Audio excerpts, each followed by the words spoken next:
Welcome to Ambient Discourses, conversations with musicians and composers who create musical experiences and sonic landscapes.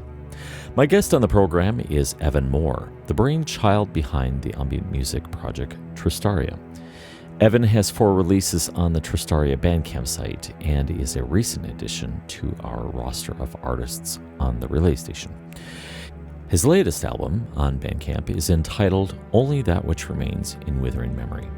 Evan and I had an awesome conversation. We talked about a lot of different things, about the source of our inspiration, our process, the tools, and even just keen into the deeper truths within the cosmos and how it forms our music creation process. Please welcome Evan Moore of Trystaria. Evan, it's wonderful to finally have you on the podcast. And we've just, recently we've included one of your actually a couple of your compositions on the program, and I have really enjoyed the space that you create. Because ambient music is all about the atmosphere. You're creating a kind of a vibe or an environment. How did you? Looking back over your discography, I noticed that your first release, Sketches of the Summer, came out September 2022. What precipitated you getting into ambient music? What were you doing beforehand, and why did you decide to, I'm going to venture out and create music in one of the least popular genres of music out there, next to noise? So how did you get started? Yeah, definitely. Yeah, that's a great question. It'll take us down a bit of a musical rabbit hole here, but I think at the end of the day, we'll get to what I'm doing now with Trystaria, and also just first off, of course, thank you so much for having me and for the kind words. It's a pleasure to be here, and looking forward to chatting. So, where to begin? I guess I've been into music, performing as a musician for most of my life. Grew up in a musical family. It's always been, I'd say, one of my main passions in life. Started off like I think many people do. I got a guitar in middle school. I was just learning to play, Smoke on the Water and things. Really just starting to figure out the possibilities there. Continued on that road. I ended up, I was playing some of the music video games at the time, which I think is a funny sort of younger or millennial or Gen Xer sort of thing to say. I was playing like Rock Band, and I was behind the drum kit, and I was like, oh man, this is super fun. That got me into playing the drums, and just sort of expanding my musical universe. And I've kind of actually, for the most part of my recording musical output, has been very much not on the ambient spectrum. So I played in punk, hardcore, sort of heavy. I'm playing in like a metal band now, so really almost sonically just totally different stuff. Oh my gosh, that's a completely different direction. Yeah, and to your earlier point about this genre being not so popular, I think I was already squarely in that mindset of like, I'm creating for really for myself, first. And I think if people want to listen to it and do listen to it, that's extremely gratifying and means a lot to me. But at the end of the day, I'm going to make what feels right to me, or what really inspires me. And so I think choosing whether it's death metal or ambient or whatever it is, thinking I'm not trying to necessarily get into too much about how is this going to be perceived, or how popular is this going to be. So I think once you can kind of accept that, you have this really uninhabited creative mindset. Yeah. And really can, go any direction that feels right to you from there without worrying about expectations or anything like that. How did you come to, because I've met many musicians, and being a musician myself, many of us have had fallen into the traps of the dream. Get signed, release a bunch of records, go on tour, and living the dream. How did you manage to navigate past all that to the maturity of, I'm creating music because I want to, and if you like it, great. If you don't, tough. How did you get to that spot? Yeah, that's I think probably every musician at some point or another is having that conversation, and I think it comes down to sort of, because I have to think about it in terms of your life more broadly, because, for me, music is one of my many, it's one of my main hobbies. It's something that I really enjoy doing, that I find, a lot of gratification and maybe emotional release, or, it helps me kind of deal with emotions, or, anything of that sort. So sort of saying that that's what I think the purpose of music is for me. And so I think if you think you can sort of get into a, mindset of wanting to or I guess what I'm trying to say is how do you fit that purpose into everything else in your life?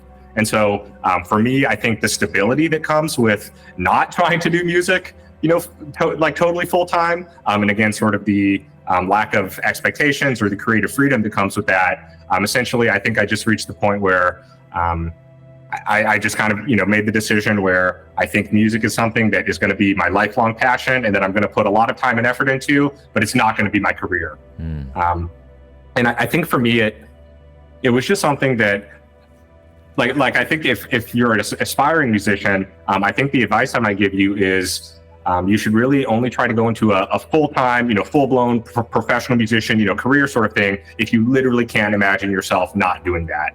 Right. I think it's such a difficult path, and I think you can end up questioning yourself a lot, pretty much totally due to factors outside of your control, like how much people like what you're doing. Yes. And that sort of makes you go inward and say, well, is what I'm doing wrong, and do I have to change that? And even if you do make it to that level, obviously it's only a tiny fraction of musicians that are really making, what you say are very lucrative careers and so on.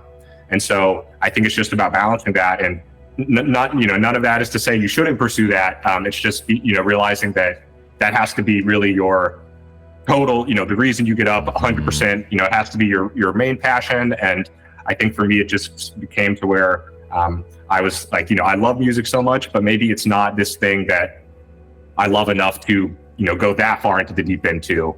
And, just being able to have, maybe a more stable career path that can then support me and allow me to do the musical things on the side ended up for me being a better balance. But again, that's very, I think that's a deep conversation that probably every musician is going to have at least once in their life. Yes. Maybe many times along their journey. Oh my gosh. If I had $1 for every time that I've had that conversation with myself, for me, it was finally latching on to the philosophy of Stoicism that awakened my eyes that, dude, don't even invest any energy in the stuff that you can't control, because it's just going to bring you suffering and misery. And oh my gosh.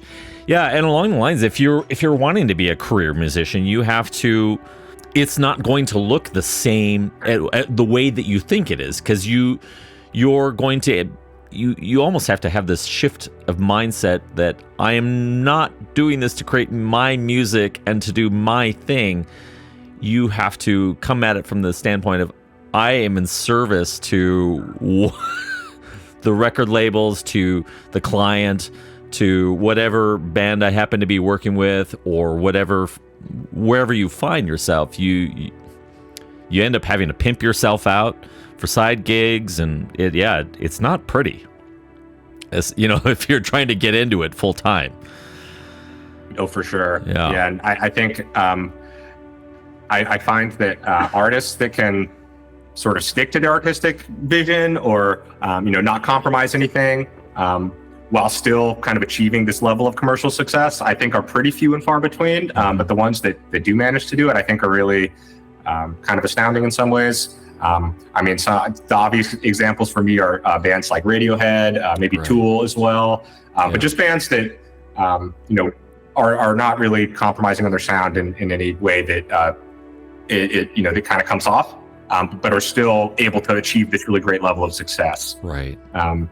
And even I think looking back, into the classical era, even thinking about classical works that were being composed at that time, they were all in the service of royalty. Yes. And so I just think that's so weird to think about, in these things that are so ingrained into the culture of Western music, were, like you said, almost, totally at the mercy of just pleasing some arbitrary person in history who happened to have a lot of power at that time. It's weird to think about how all those systems interact to ultimately influence this thing that is, I think, I want to believe is sort of pure, or that is separate from all of those, which is the music.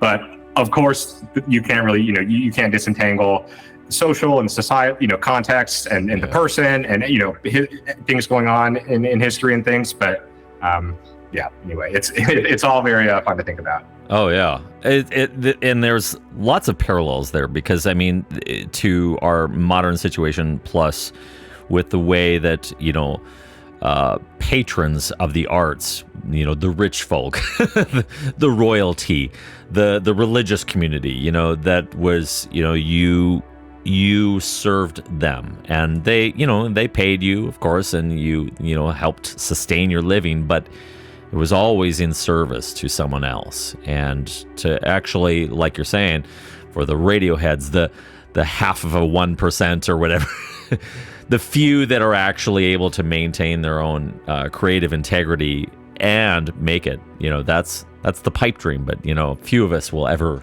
reach that point. Let's take a moment to step away from the conversation for a moment and listen to one of the tracks from Trystaria's latest album, On That Which Remains Only in Withering Memory. This track is called Elapsed Moments, here on Ambient Discourses.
I have a question. I was looking at your Bandcamp profile, and you use the term sonic self-amelioration.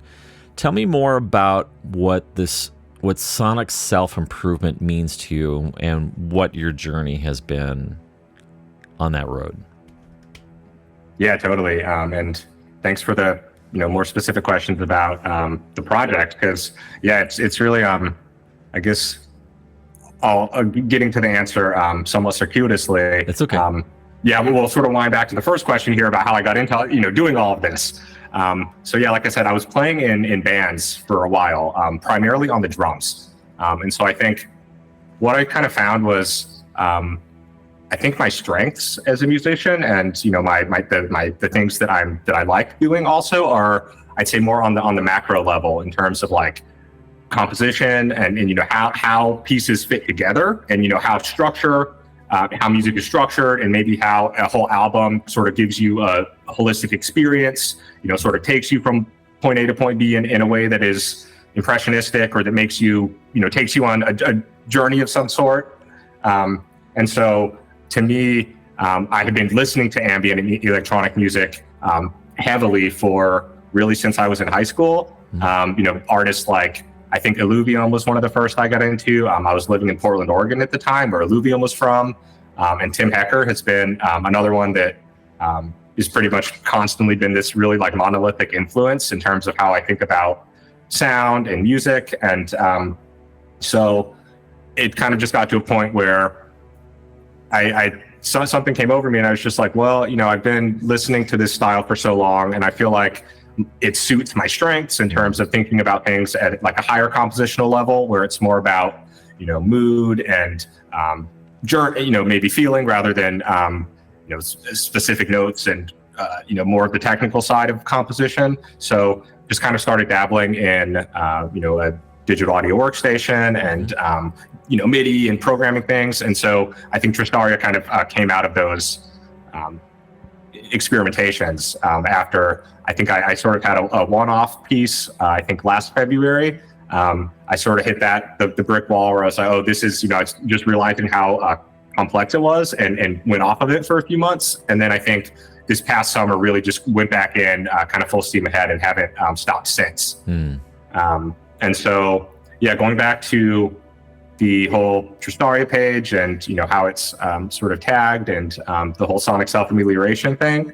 I think part of it for me is I think I like when pieces of art are like I like when there's how to put this. I like when art respects the person who's consuming it. So basically, I like when things are, there's some ambiguity. Maybe there's a little bit of, not everything's not totally spelled out. Maybe there's things that you have to make logical leaps to some extent to comprehend, or even to really interpret. And so I think a lot of that is maybe more relevant to like a book or something, which, I think there's a fair amount of, I guess, literary influence coming in, just in terms of how I'm conceptualizing the music and drawing influence, whether that's like song titles or moods that are trying to be evoked. And so kind of, to just bring that all back in, essentially I like when things are open to interpretation, when there's not everything so clear. And to me, really just the sonic self-amelioration it's just I think it's a way of, I think if, on one hand, it's very selfish because it's saying this is music that I'm doing to really a lot of the time process what's going on in my life, to put it kind of codify emotions or a certain like state that I was in at a certain time. But I think also it's more broadly representative of just how people, what anyone gets out of music, and maybe hoping, or in some sense, that someone else can listen to this music that I've created and maybe feel something similar to what I felt, or I'm not trying to prescribe how the music should make you feel, but I guess just that it makes you feel something. Right. So in my conversations that I've had with other artists, some have fallen on the spectrum of when they create music, for them it's a meditative experience. It's an extension of their meditation time or of their spiritual practice or whatever, whereas others have, there are some that I've talked to that are on the complete opposite end of the spectrum, where it's really more methodical, it's more scientific, it's about, let's see what happens when we tinker and manipulate these frequencies or patch these different cables together, and our, where for you where are you on that continuum? Or are you everywhere? That's a wonderful question. Yeah, exactly. No, I think that's something I've thought about a lot as a musician. And so going back to my background playing in bands, a lot of the music there, I'd say that I was doing with, previous, rock or whatever kind of outfits, is, there'd be lots of kind of complicated rhythms or, ways that things are being strung together. And it ends up being, especially, if I'm in the position of more of the arranger or, again, sort of on that higher level of piecing the songs together, it ends up it's very technical. We're playing these same parts over and over. We're, right. Figuring out if there's just one beat cut or something that's going to make all the difference. And it's very much about, just over and over and really getting a sense of what feels right and getting super into the weeds on that.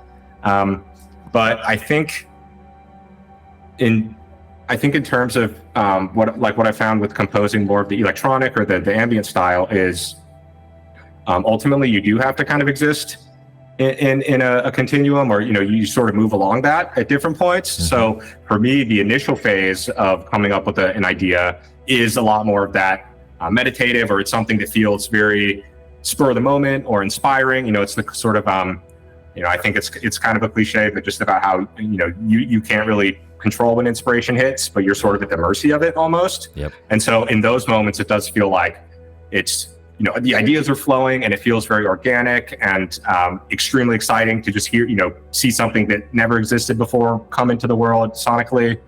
And I think you sort of start, at least for me, you start in that phase, and then through iteration and repeated listening, it sort of slowly becomes more analytical in terms of, thinking about, transitions between pieces, or right. how the songs fit together into a greater whole, or really minute aspects of sound, or the samples that you're using, or, all these sort of things. And for me, the difficulty has always been almost like knowing when to stop, when I've right. gone too deep into something, and then I've sort of stripped the spontaneity or stripped the magic from it, or, sort of that overthinking side. Right. I wonder, do you have a similar oh my gosh, you are speaking my language, because this has been my process for a while now. I similar to you, I kind of fell into ambient music. I started listening to it. Some of my more notable influences kind of actually stretch into the neoclassical genre with Niels Fromm, A Winged Victory for the Sullen. I love them. Oh my gosh. And Olafur Arnalds. I could just sit at that man's feet with my head against his piano and just, that would be heaven for me. But I fell into ambient music because it was an extension of my self-healing, trying to deal with anxiety or to try and help myself sleep better. I am a terrible sleeper. But music does kind of help resonate in that. And similarly to you, I've had these experiences where, okay, I've sat down and I've just improvised a piece, but now I need to kind of pick this apart a little bit and actually put a little bit more structure, a little bit more thought into it. And I like the way you put it, that you find yourself on the continuum or the spectrum at different points. It's almost like you're putting on different hats or roles as you move through the production of a composition. You start with the inspiration, start with the creative. You look for that spark or that connection to the universe, and it flows. But then you have that point where you kind of got to go back and let it breathe for a little bit, and then go, all right, what do I realistically need to change here? And I think that that's one thing that we maybe, and I don't know if it's just me, but I think as musicians, we have a very difficult time being willing to critique our own inspiration and look for the areas, the little bits here and there that we could refine along the way. That's been my experience. So it's really interesting to hear that you've kind of fallen into a kind of a similar pattern. Yeah, totally. And like I think for me personally, it becomes progressively less fun. You know, the more technical you go, it becomes eventually it's kind of a slog at some points. And so the way I've sort of I developed that so far is essentially, you know, riding the sort of creative inspiration wave until it feels like a chore, and then, you know, set it down for a while, and then maybe move on to something else, and you know, ride that for a while, and then you know, and so on until eventually you've had time to let things sit. You know, you've sort of ruminated on it, and maybe you're feeling like, okay, I'm ready to go back and, you know, try to get back into that, you know, sort of editing or that more critical phase, and it feels like I don't know, it's just more something that you actually feel like you want to do. You're not like burned out on it, right? But at the same time, I think giving you that distance from the music, I think that's how you know that it has staying power, or at least that it doesn't suck. Because if you're listening to it at, you know, say like 3-month intervals for a year, and you're still kind of getting the same feeling or vibe from it that you did at first, then I think at least that means, you know, it's not it's not garbage. Right. You know, I'll leave the objective you know, measurements of quality to, you know, the listener or whatever, but at least I think for you it means that it's something that is worth putting into the world. Right. And so I end up, you know, you might notice on the Bandcamp, some of the releases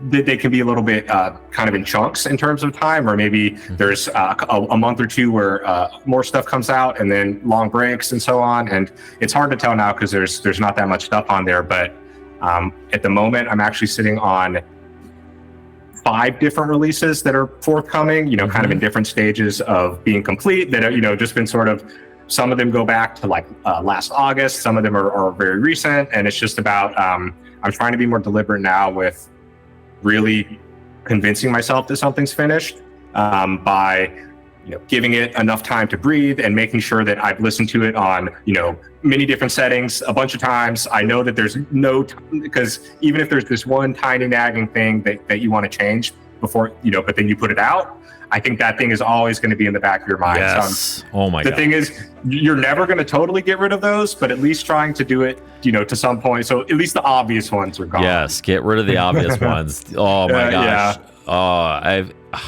Yeah. There have been so many compositions that I've released. So like the year of 2021, I was like releasing stuff every month, you know, just lots, and composing frequently. Like just, I was on a mad, you know, crazy creating, and I don't think I gave myself enough time to breathe and allow those compositions. And so a lot of them, you know, I just pushed them out the door, and I rationalized it as these are just snapshots in time. I didn't care as much of them being refined compositions. It was just like, well, that was a moment for good or for bad. But to your point, you get those moments where you're like, oh man, I can't believe I let that slip. No. Yeah, it seems so obvious in retrospect, but at the time it's so easy to get caught up because, you know, I think it's the sort of like that snapshot mentality. Like, I think to be like, don't get me wrong, I don't think there's anything wrong with that. Like, I think there's been lots of really amazing music that has been put out, you know, with that mindset. And it's, you know, it's hard to know at the time. You know, you have to sort of make a snap decision of like, do I just put this out now or do I sit on it? And it can be hard to know what a particular piece, or, you know, maybe how external factors in your life might affect that. I don't know. Yeah, it gets complicated. It can be complicated, but I think that I don't know, there's, I guess, to try and force myself to put myself on the flip side of the conversation, that forcing yourself to create and more and more and more and more, there's a really cool byproduct, of course. When the more that you work at it, your taste refines, your ear refines. So there's probably something to be said that maybe you can't even get to where you are today without the journey of, all right, well, I put out that half-assed release, but in the process of doing so, you start to recognize, well, that worked, that didn't work, that was really nice, and then you start to build this arsenal of approaches and methods and tools to create. Let's take a listen to another track from Trystaria's latest album, On That Which Remains Only in Withering Memory. It is part 1 of the namesake of the album, On That Which Remains Only in Withering Memory, part 1, here on Ambient Discourses.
dipping into the more technical side of things, what do you favor when you're creating? Do you just heavily rely on a DAW? Do you use external synthesizers? I mean, everyone has their own preference. What do you like to use when you're composing and creating music? Yeah, it's a great question. I'm interested to hear your answer to this as well afterwards. But yeah, so I'll just say I think overall, I still feel very new to electronic music, and I guess at least the performance and production side of it. So like I said, I think the sounds and the timbres of it, my ear is very tuned to, because I've been listening to it essentially nonstop for over a decade. So that side of it I feel comfortable with, but the actual process of creating those sounds is something I'm still definitely learning. And so what I found, because I think to your earlier point, I think I really, really, really agree with what you said about sort of having to go through the journey in order to make to know what you're good at and what sounds good, and having to do things in that more snapshot way as a because I think people can get so in their own heads about like this my album needs to be the perfect album, and it needs to be like the one that I the grand vision I have in my head. And I think realistically you need to make a dozen albums before you get to that point.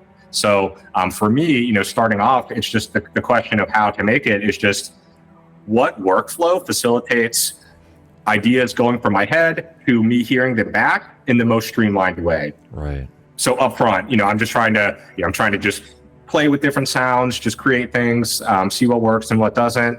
And so to that end, what I found is just working in the DAW. I'm using Ableton, just working live. And using all of the incredible variety of packs and sound packs that come in, and thinking about how to apply effects creatively and using the sequencing capabilities and so on. All that has really been the way that for me that I'm able to, like I said, it's just go in and make music. So that's pretty much just thus far. I'm using a little bit of field recording, so I'm going out, just with an external recorder, putting those into Ableton. It's pretty straightforward stuff, and I have a lot of kind of big plans for where I want to go.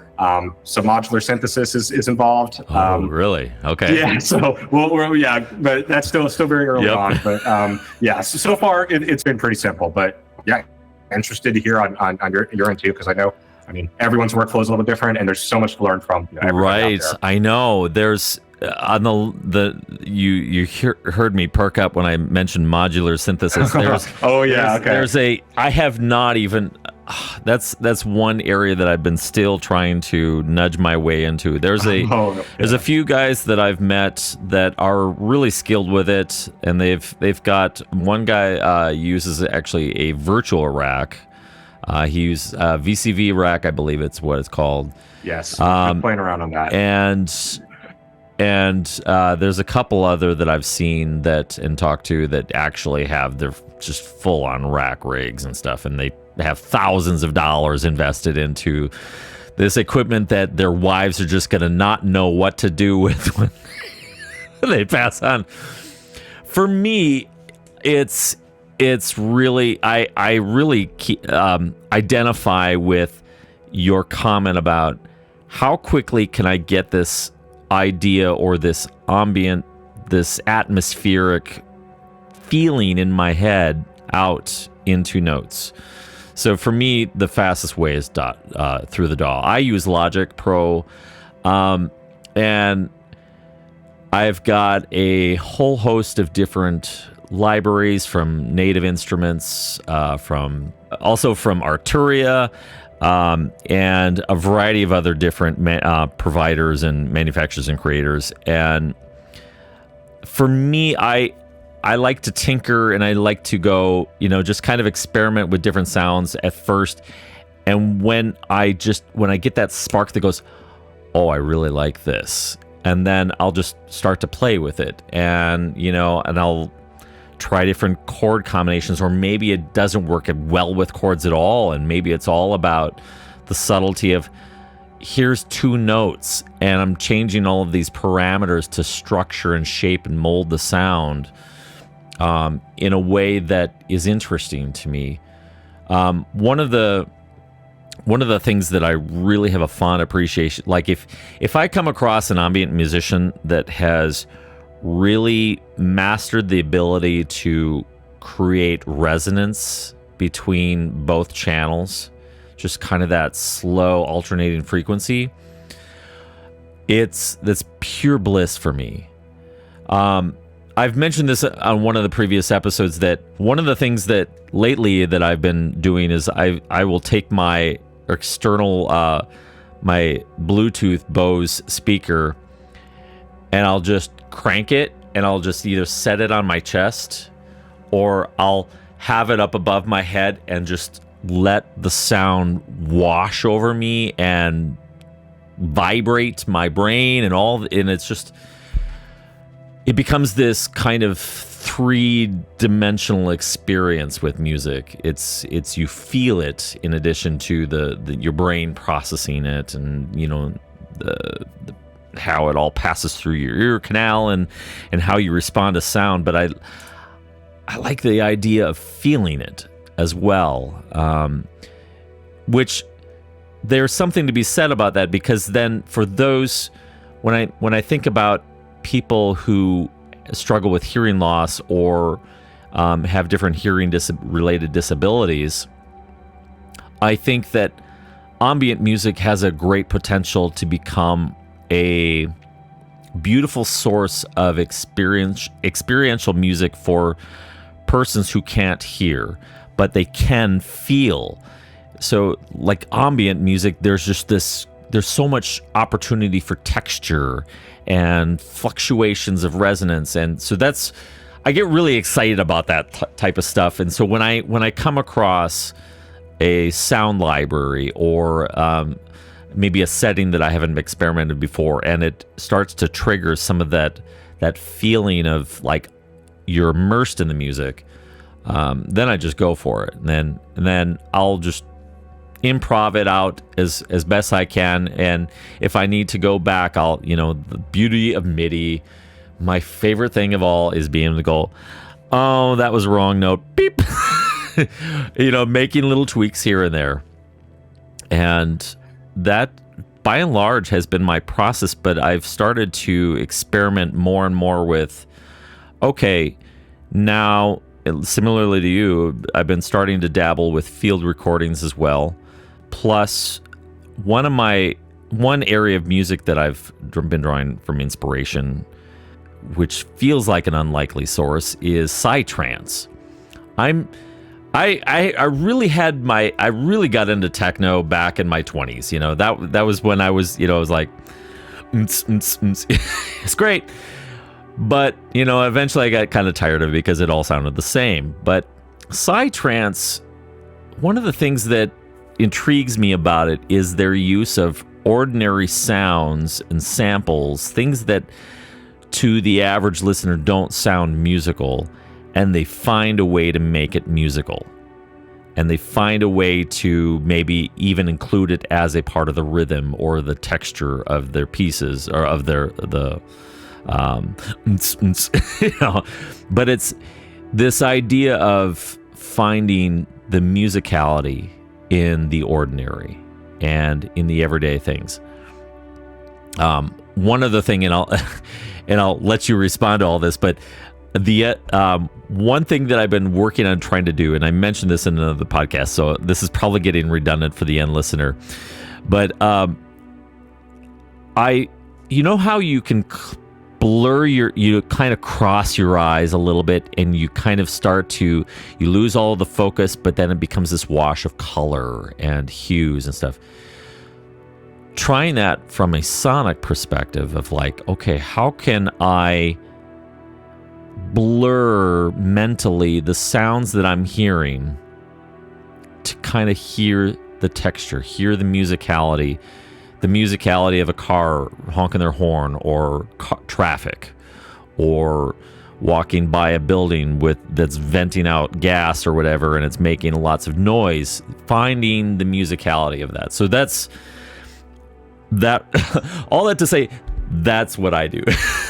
that's where my musical journey has led me, and working predominantly within the DAW environment. Awesome. Yeah, that's super cool to hear about, and it's definitely raised some things that I had just never even thought about, which is, especially given that I've been familiar with the genre for so long, is super cool. Like with the, more of the vibration and sort of the more like physically feeling it side. Yeah, I mean, you always, it seems, I think it's obvious that, you know that when you're at a big concert venue, and there's the music playing out of the speakers, you do get that sensation of, maybe the bass drum is, you feel it in your chest or something like that. But thinking about actually harnessing that, and I think especially, like you said, maybe like using it for like therapeutic uses, and people who are maybe deaf or otherwise experience the music differently. That's super cool. So definitely something I'm interested in, thinking about and learning more about. I think with the sampling too, that's also really a fun discussion and way of thinking about things that I think can be pretty mind expanding at times. I'm sure pretty much everyone is familiar with the John Cage composition 433. Just in terms of really this idea that what I think in a lot of ways what we call music and not is arbitrary, and it's because something or someone is telling us what's music or not. Right. And even we've seen like noise music, for example. Probably some amount of decades ago, you would have just been like there's not even a world where that would be conceived as music, and then now there's whole blossoming subgenres and people that are doing maybe really profound things in that space. And I think, but even taking that further into found sounds and environmental sounds and these sorts of things, and really expanding what you think of as music, because I think it depends really on the context in which it's presented. And so if you're artful in constructing how you use those samples or arrange them or complement certain aspects of the song of the music, then you can really get someone to I don't know, I'm thinking of like one of the A Stars at the Lid song. It's on The Tired Sounds. I think it's like the first or second song, but at the end there's a sample of like a dog whimpering or something like that, and it just has this very profound effect in the music, and at least for me, it's something that I find very powerful.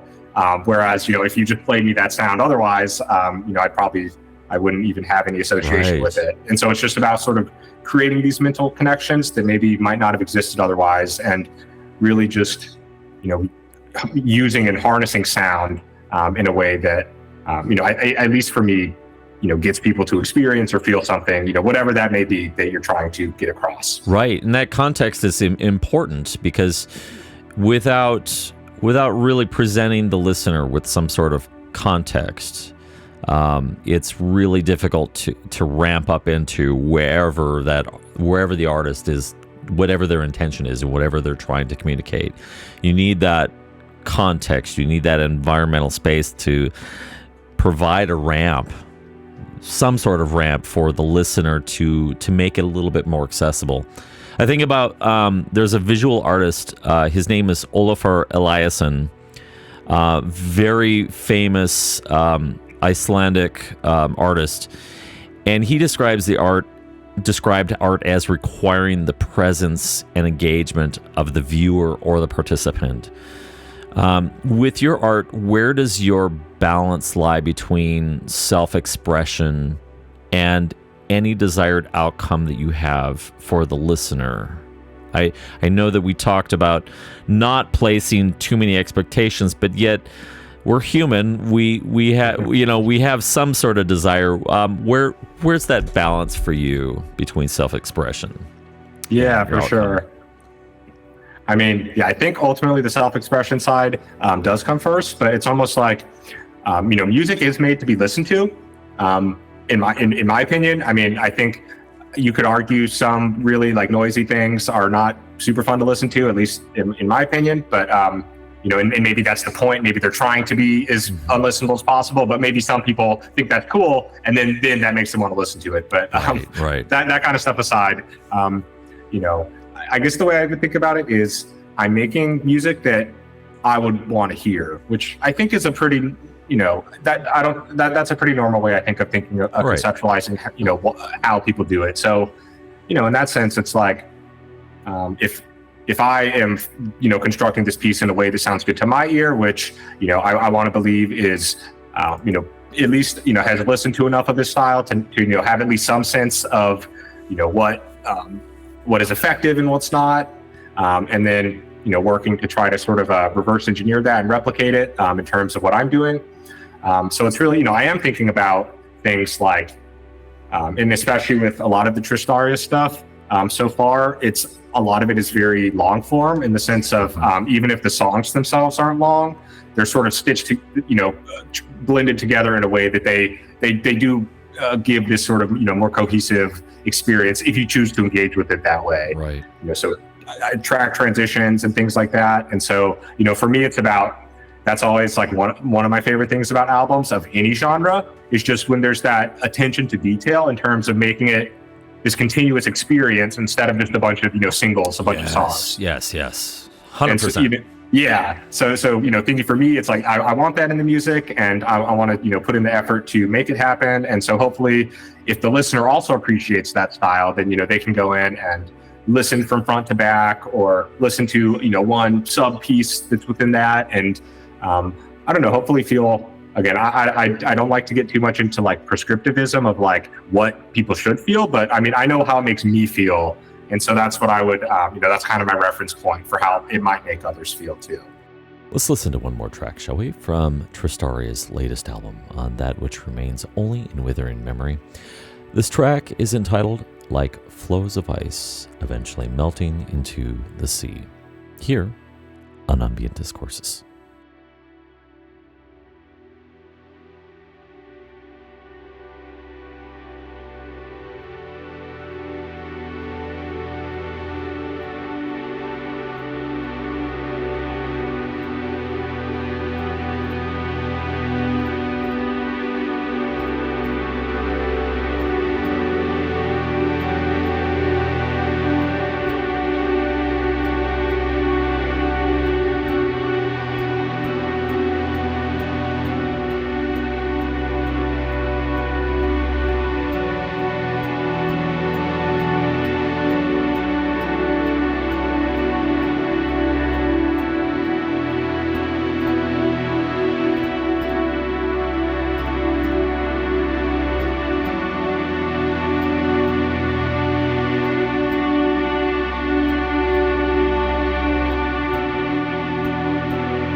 your new album, On That Which Remains Only in Withering Memory. Let's talk about that. Take me into step back in your memory to when you were just about ready to open up the DAW and you're thinking to yourself, I don't know what you were thinking, but what was going through your mind? What were you experiencing, and what was the kernel, that first seed that kind of sprouted that release for you, and the themes that were represented there? Yeah, great question. So I'd say from the musical side, it is kind of as you might expect, it's a continuation of what I had been exploring on the previous releases. I had a couple like specific maybe musical inspirations in mind in terms of maybe one of the tracks is kind of more, I didn't want to use very many notes. I wanted to have maybe 5 or 6 synth tracks that each only play one note, and then it's more about the timbre of those notes and the timing of them in order to create, so that it's almost the idea of imposing limitations in that way to see what comes out of it. I was experimenting with a lot more of kind of the orchestral sound patches, which were at that time pretty new to me. So lots of brass and strings, and seeing how those can sound if you mix them with more filter synth, more traditional sort of approaches. And then, not using any field recordings. So that's kind of where I was at on the musical side. And I'd say conceptually, the general, I think the vibe of that album and a lot of the Trystaria work, I'd say, is just melancholy. It's wistful. It's a lot about just kind of accepting things that have really just kind of come and gone in your life. Yeah. That I think you're in a kind of complex emotional state of, without sounding too cliche, just like having these things, these experiences that are meaningful to you, or these relationships, or whatever it may be, that really left a deep impact on you, but that for whatever reason or another are no longer in your life. And just having that sort of bittersweetness of on some level maybe wishing for some alternate reality where you could go back, and just all these sort of things about just the complexity of feeling emotion as you move through time, and all the thoughts and feelings that come from that. So very broad. It does tend to take more of the wistful or the melancholy side, but I think at the same time there's also a kind of kernel in there of hope and of celebration, of at least being happy that you did get to experience what you did, even for some short amount of time. Right. So lots of I think just trying to convey some of these obviously very complicated emotions that arise in life. Yeah, I really like these. I don't know if this was meant to be like a prose writing, but I really like what you had written on the page for this Bandcamp for this release. And I'll read it out for the listener. Like all things born of the ceaseless and universal past, that translucent alabaster of our memories, which lies forever impervious in the mausoleum of time, but subsists through the fallible act of recollection nonetheless. I was like, wow, we got some sage words here, timeless words. Thank you. I thought it was a beautiful expression of how we as humans try so hard to cling to sand falling through our fingertips. Yes. Oh, exactly. Trying to hold on to that which we cannot hold on to.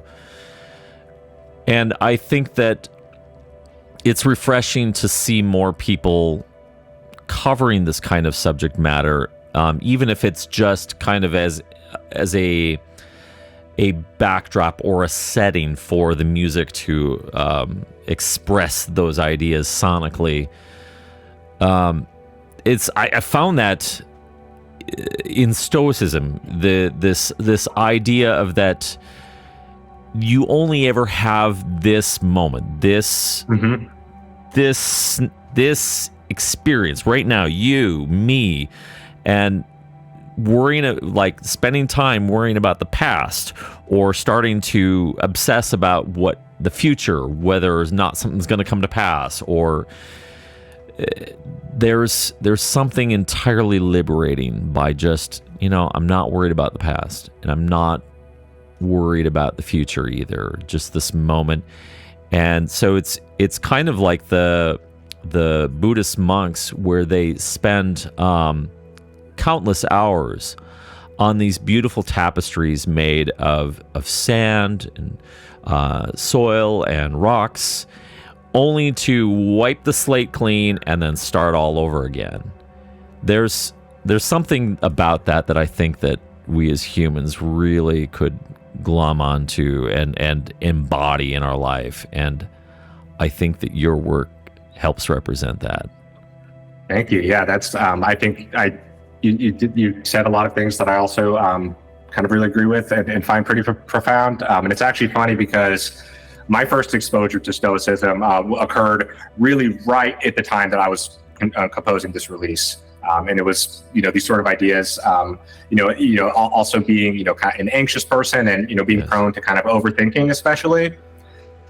Hearing that, and even because I think hearing it is one thing, and I think internalizing it is infinitely harder. But I think hearing it over and over and, trying to internalize it more and more does help you get to a more meditative state of Yes.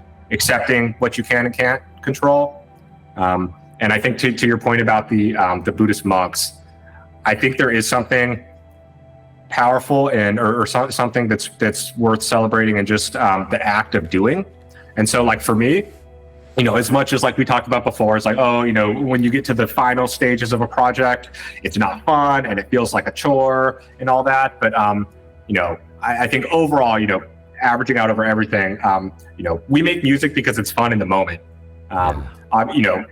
At the same time, it gives this lasting sort of a snapshot or a cultural document or an artifact or something, a finished release. But hopefully, at the same time, you're just enjoying the process of making the sounds and hearing them. And, in that way, it's almost, I think, for the monks, it's like, it's not necessarily about, the finished product necessarily. It's just the act of doing it, I think, maybe puts them into a mental state or something Yes. that can allow you to, get whatever, you get what I'm trying to say. I totally get what you're saying. It's that has been a major shift in my mindset from music, because coming to this place where, of trying to discard all of the programming that we've been sold from the music industry, that this is the trajectory. If you want to make it, well, this is the path. Well, no, it's not. It's a path.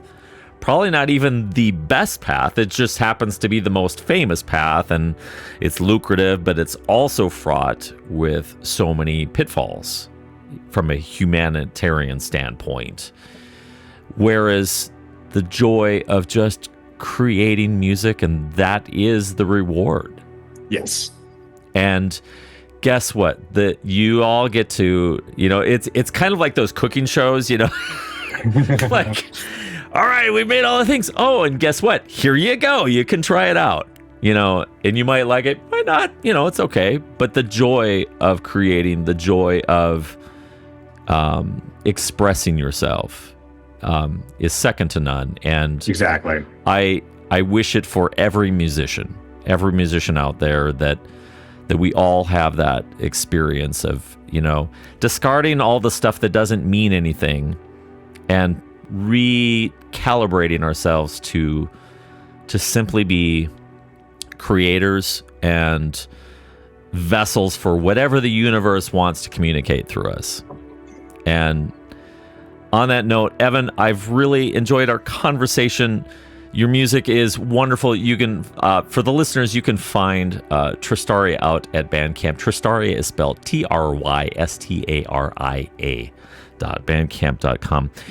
Evan, what a wonderful conversation. I hope that we can have another one again soon. Keep us informed when your next releases are coming out, and we'll keep playing it. And my friend, thank you so much for participating and having a conversation with me.